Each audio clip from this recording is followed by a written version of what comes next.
寄ってらっしゃい、見てらっしゃい。闇芝居の時間だ。Olá, samurais e geishas do meu canal do YouTube, beleza? Como é que vocês estão? Vocês estão de boas? Vocês estão tranquilos? Então tá tudo bem. Primeiramente, recado rápido, recado básico. Segue lá no Insta, eu faço votação para ver qual vídeo vocês querem.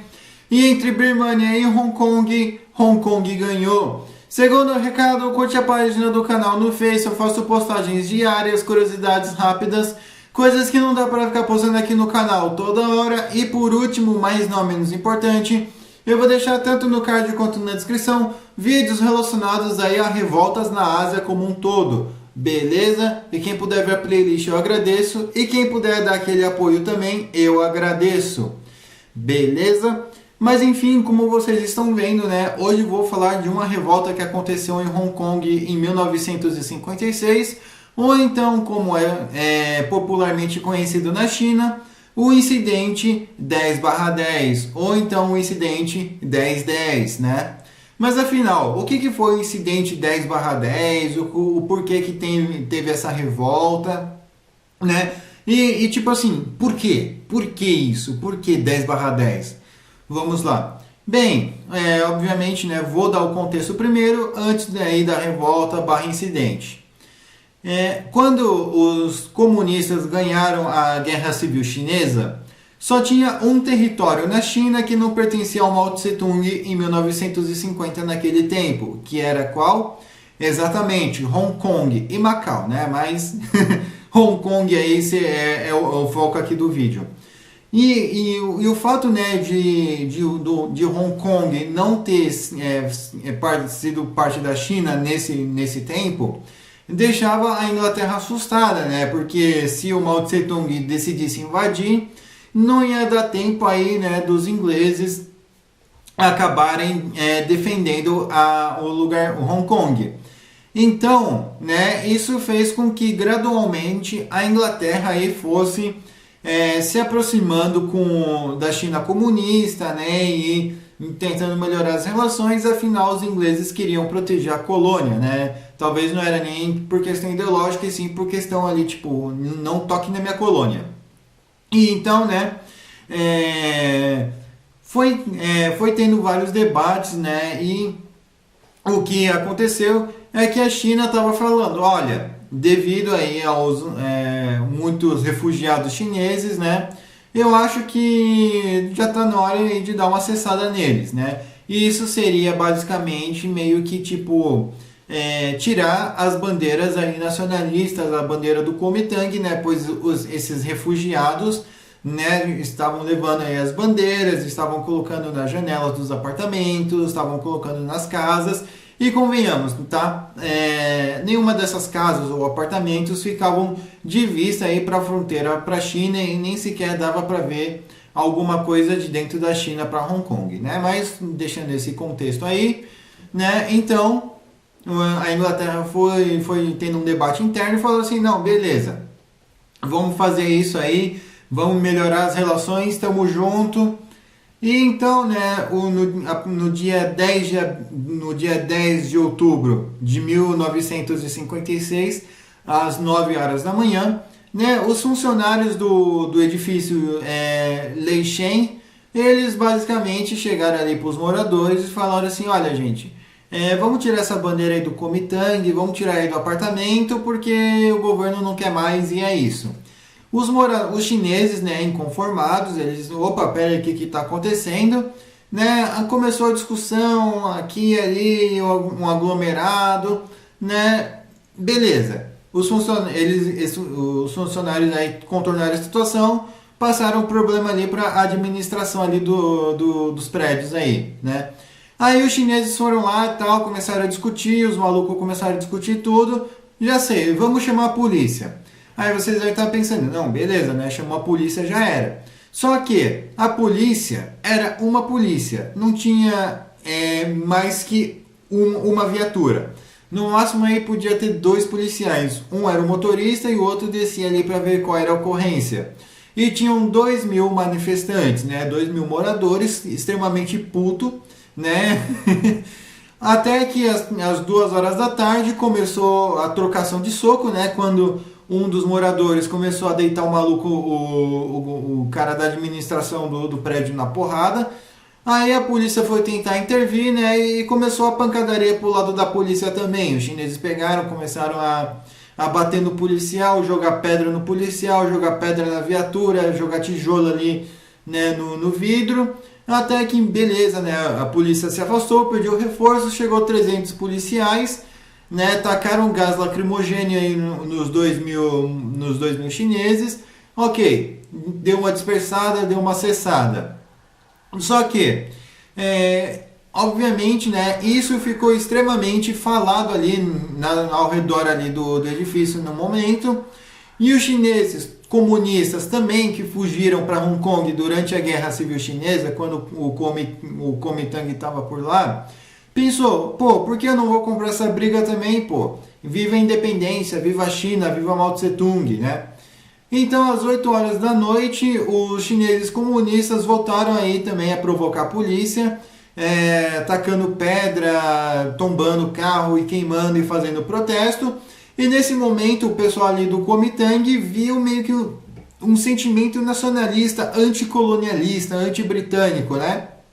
E isso fez com que os chineses, né, sejam comunistas ou nacionalistas, se unissem. Pois é, parece que não foi só o Japão que uniu esses dois. Parece que esses dois aí arrumaram um novo inimigo em comum. Então eles começaram a se unir e começaram basicamente também a vandalizar carros, né? E quando estava vindo um bombeiro, né, para apagar o fogo de um carro, aconteceu que eles conseguiram também fazer com que o motorista capotasse o carro. Como assim? Isso se deve pelo fato, né, de que algum chinês atacou rojão aí e bateu bem no vidro do motorista e estourou. Né, e o coitado do bombeiro se feriu gravemente, tombou o carro. Aí, beleza, né? Aí chegou a ambulância, eles também estavam vandalizando a ambulância, vandalizando carros da polícia. A polícia intensificou o uso de gás lacrimogêneo, até que em um determinado ponto, né, os chineses eles acabaram incendiando um restaurante. Entraram, aliás, antes de incendiar no restaurante, eles entraram ali no restaurante, começaram a ver quem era chinês, quem não era, quem era turista, principalmente europeu ou britânico. Eles começaram a descer a lenha nos malucos, né? Descer a porrada nos malucos. Aí eles expulsaram, né, todo mundo do restaurante e tacaram fogo no restaurante e nos carros ao redor, né? E isso fez com que, né, os chineses, né, rompessem, porque eles pensaram, não, pô, peraí, isso aí também já é demais. Nosso problema é com a polícia, com Hong Kong, com a Inglaterra, não com o restaurante. Aí os três começaram a brigar, os comunistas, o nacionalista e a polícia britânica começaram a brigar entre si, e até que às 10 horas da noite, né, novamente eles meio que se unem novamente para atacar fogo num carro do bombeiro, que é errado rir, mas é irônico, um carro que é chamado para apagar o fogo acaba pegando fogo, eu sei que é errado, né? Mas, e com isso a polícia ficou mais puta da vida, né, e começou a atacar gás lacrimogênio. Às 11 horas da noite, né, ainda do dia 10 de outubro, já tinha um saldo de 5 pessoas empacotadas. 5 pessoas aí foram jogar no Vasco. E até meia-noite, ainda do dia 10 de outubro de 1956, a polícia já tinha usado mais de 1.000 latas de gás lacrimogênio contra os chineses e nada parava os caras. E até que de madrugada o conflito continuou ocorrendo, mas com baixa intensidade. Então, né, já na manhã do dia 11 de outubro de 1956 é que as coisas começaram a ficar sérias. Por quê? Lembra que eles já estavam atacando os civis? Então, os comunistas, eles basicamente cercaram uma delegacia, né? Começaram a vandalizar os carros da polícia, a furar pneu, quebrar vidro e tal, né? Invadir a delegacia, começaram a atacar pedra nos policiais, começaram a bater nos policiais. E eu não entendo porque os policiais têm armas e essas armas são para ser usadas nesse momento. Quando a sua vida está em risco, policial, então, quando a sua vida está em risco, você tem o direito de usar uma arma. Eu devia voltar no tempo e falar isso para os policiais hongkongoneses, né? Mas enfim. E isso também, né, fez com que os outros chineses, sejam do Kuomintang ou comunistas, destruíssem 2 postos policiais, né, e começassem a bater nos policiais também. A partir desse momento, né, o governador colonial de Hong Kong acionou a Guarda Nacional, né, a Guarda Nacional Britânica, com soldados britânicos e hongkongoneses, né, vulgos chineses aí e tal, né, aí sim, né, que o negócio começou a ficar feio, porque o pessoal da Guarda Nacional tinha carta branca para descer a lenha sem dó. Então, né, só que estava dividido. Metade ajudava os policiais a descer a lenha nos chineses, a outra metade iria ficar apenas protegendo aí os britânicos, os turistas, né? Então, no dia 11, né, o negócio ficou extremamente intensificado. A pancadaria no dia 11 foi a pior que teve, né? Foi o ápice. Até que a pancadaria foi rolando, aí as coisas foram diminuindo, né? Até que cessaram oficialmente às 5 horas da manhã do dia 12 de outubro de 1956. E afinal, qual foi o saldo, né? O saldo foi de 59 pessoas empacotadas, 59 aí foram jogar no Vasco, 6.000 foram detidas e as outras ali, né? E dessas 6.000, 2.195 pessoas foram presas ou deportadas de volta ali para a China.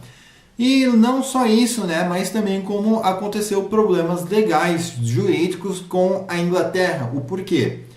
Porque a Inglaterra, mesmo querendo estabelecer relações diplomáticas com a China comunista, eles mantinham relações aí no sigilo com o Kuomintang, né, com a China nacionalista. E isso fez com que a Inglaterra ficasse numa saia justa, né? Porque, tipo, por que você está agredindo os comunistas e não está agredindo os nacionalistas? Ou por que você está agredindo os nacionalistas e não está agredindo os comunistas, entende? Então, meio que ficou mal. Tanto é que, novamente, tanto o Kai-shek quanto o Mao Tse-tung, eles meio que denunciaram a Inglaterra por abuso de autoridade. Chega a ser cômico isso. Os dois aí denunciando a Inglaterra aí por abuso de autoridade, né? Isso pegou mal, né? Porque no final eles descobriram que a Inglaterra negociava com os dois e não dava para negociar com os dois.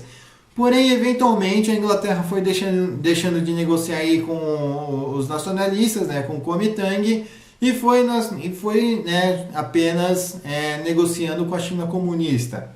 Mas enfim, eu espero que vocês tenham gostado desse vídeo. Me contem aí, vocês já sabiam desse incidente? O que vocês fariam se vocês fossem os policiais? Vocês sentariam a borrachada nos manifestantes? Largaria as armas? Meteria a bala? Ou então, literalmente, você corria ali pro lado dos manifestantes, né? E o que você faria se você fosse manifestante? Você concorda com essa ideia de derrubar carro, tacar fogo em tudo, ou já é um exagero tacar fogo na ambulância e nos bombeiros e até mesmo na polícia? Comentem aí a opinião de vocês, né? Lembrando que eu leio todas, né? Não se esqueçam de ver os vídeos tanto do card quanto da descrição. Quem puder dar aquele apoio, eu agradeço. E quem puder me seguir nas minhas outras redes sociais também, eu agradeço, beleza? Insta, Discord, TikTok estão todas aqui, beleza? Passe esse vídeo para um amigo seu, para uma amiga sua, para uma pessoa que se identifica. Enfim, falou e fui!